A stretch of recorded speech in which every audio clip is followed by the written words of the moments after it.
IPL 2024ರಲ್ಲಿ ಸತತ 6 ಪಂದ್ಯಗಳನ್ನ ಗೆಲ್ಲುವ ಮೂಲಕ ಪ್ಲೇ ಆಫ್ಗೆ ಎಂಟ್ರಿ ಕೊಟ್ಟ ರಾಯಲ್ ಚಾಲೆಂಜರ್ಸ್ ಬೆಂಗಳೂರು ತಂಡ ಹಾಗೆ ರಾಜಸ್ಥಾನ್ ರಾಯಲ್ಸ್ ತಂಡಗಳು ನರೇಂದ್ರ ಮೋದಿ ಸ್ಟೇಡಿಯಂನಲ್ಲಿ ಸೆಣಸಾಟ ನಡೆಸಿದ್ವು.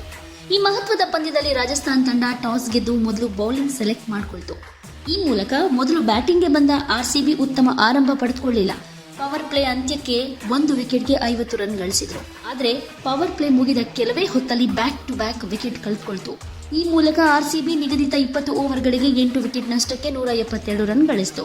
ಈ ಟಾರ್ಗೆಟ್ ಬೆನ್ನಟ್ಟಿದ ರಾಜಸ್ಥಾನ್ 19 ಓವರ್ಗೆ 6 ವಿಕೆಟ್ ನಷ್ಟಕ್ಕೆ 174 ರನ್ ಗಳಿಸುವ ಮೂಲಕ 4 ವಿಕೆಟ್ಗಳಿಂದ ಗೆಲ್ತು. ಈ ಮೂಲಕ ಆರ್ಸಿಬಿ ಟೂರ್ನಿಯಿಂದ ಹೊರಬಿದ್ರೆ ರಾಜಸ್ಥಾನ್ ಕ್ವಾಲಿಫೈಯರ್ 2ನೇ ಪಂದ್ಯದಲ್ಲಿ ಹೈದರಾಬಾದ್ ವಿರುದ್ಧ ಸೆಣಸಾಟ ನಡೆಸುತ್ತೆ. ಆರ್ಸಿಬಿ ನೀಡಿದ ಟಾರ್ಗೆಟ್ ಬೆನ್ನಟ್ಟಿದ ರಾಜಸ್ಥಾನ್ ತಂಡ ರೋಚಕವಾಗಿ ಗೆಲುವು ದಾಖಲಿಸಿತು. Yashasvi Jaiswal 45, Cadmore 20 run, Sanju Samson 17, Riyan Parag 36, Dhruv Jurel 8 run, Hetmyer 26, Rovman Powell 16 run ಗಳಿಸಿದ್ರು. ಇನ್ನು ವಿರಾಟ್ ಕೊಹ್ಲಿಯನ್ನ ಔಟ್ ಮಾಡುವ ಮೂಲಕ ಆರ್ಸಿಬಿ ತಂಡಕ್ಕೆ ಚಹಲ್ ದೊಡ್ಡ ಹೊಡೆತ ಕೊಟ್ಟರು. ಮಿಡ್ ವಿಕೆಟ್ ಬೌಂಡ್ರಿಯಲ್ಲಿ ಬದಲಿ ಆಟಗಾರ ಡೊನೊವನ್ ಫೆರೇರಾಗೆ ಚಹಲ್ ಕೊಹ್ಲಿಯನ್ನ ಔಟ್ ಮಾಡಿದ್ರು. ವಿರಾಟ್ ಕೊಹ್ಲಿ ಔಟ್ ಆದ ತಕ್ಷಣವೇ ಆರ್ಸಿಬಿ ಒತ್ತಡಕ್ಕೆ ಸಿಕ್ಕಾಕೊಳ್ತು. ಎಲಿಮಿನೇಟರ್ ಪಂದ್ಯದಲ್ಲಿ ರಾಜಸ್ಥಾನ್ ವಿರುದ್ಧ ಟಾಸ್ ಸೋತ ಆರ್ಸಿಬಿ ಮೊದಲು ಬ್ಯಾಟಿಂಗ್ ಮಾಡಿದ್ರು.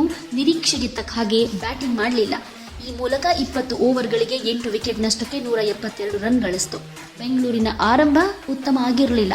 ಫಾಫ್ ಡುಪ್ಲೆಸಿಸ್ ಕೂಡ 17 ರನ್ ಗಳಿಸಿ ಪೆವಿಲಿಯನ್ಗೆ ಔಟ್ ಆದ್ರು. ಆರ್ಸಿಬಿಯನ್ನ ಮುನ್ನಡೆಸುವ ಜವಾಬ್ದಾರಿ ಕೊಹ್ಲಿ ಮೇಲಿತ್ತು. ಆದ್ರೆ ಭರವಸೆ ಮೂಡಿಸಿದ್ರು. 33ಕ್ಕೆ ಔಟ್ ಆದ್ರು.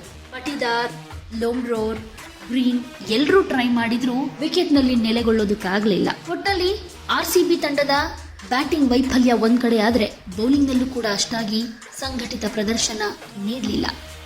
ಹೀಗಾಗಿ ರಾಜಸ್ಥಾನ್ ಸಂಘಟಿತ ಬೌಲಿಂಗ್ ದಾಳಿಯನ್ನು ಕೂಡ ಮಾಡಿ ಜೊತೆಗೆ ಬ್ಯಾಟಿಂಗ್ ನಲ್ಲೂ ಕೂಡ ಅಬ್ಬರಿಸಿ ಬೆಂಗಳೂರನ್ನ ಸೋಲಿಸಿತು. ಈ ಮೂಲಕ ಐಪಿಎಲ್ 17ನೇ ಆವೃತ್ತಿಯಲ್ಲಿ ಆರ್ಸಿಬಿ ಅಭಿಯಾನ ಅಂತ್ಯಗೊಂಡಿದೆ.